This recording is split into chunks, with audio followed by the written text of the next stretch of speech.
بسم الله الرحمن الرحيم إن الله عز وجل يبسط يده بالليل ليتوب مسيء النهار ويبسط يده بالنهار ليتوب مسيء الليل حتى تطلع الشمس من مغربها۔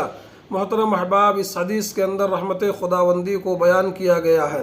فرمایا اللہ کے نبی صلی اللہ علیہ وسلم نے کہ اللہ تبارک و تعالیٰ اپنا دست رحمت رات کے وقت پھیلاتا ہے تاکہ دن میں گناہ کرنے والا شخص توبہ کر لے، اور اسی طرح سے دن کے وقت بھی اپنا دست رحمت پھیلاتا ہے تاکہ رات میں گناہ کرنے والا شخص توبہ کر لے، اور یہ سلسلہ اس وقت تک چلتا رہے گا جب تک کہ سورج مغرب سے نہ طلوع ہونا شروع ہو جائے، یعنی قرب قیامت تک یہ سلسلہ چلتا رہے گا۔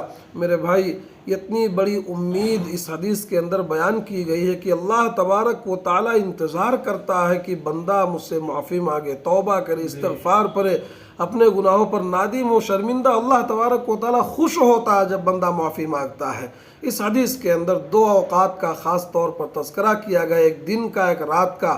تو میرے بھائی، دن میں افطار کے وقت خصوصی طور پر اپنے گناہوں پر شرمندہ ہوں، اور رات میں سحری کے وقت، قیام اللیل میں، رات کے کسی بھی پہر میں اللہ تبارک و تعالیٰ کے سامنے اپنے گناہوں پر نادم ہوں، شرمندہ ہوں۔ گنتی کے چند ایام بچے ہوئے ہیں اور یہ مہینہ ہم سے گزرنے والا ہے۔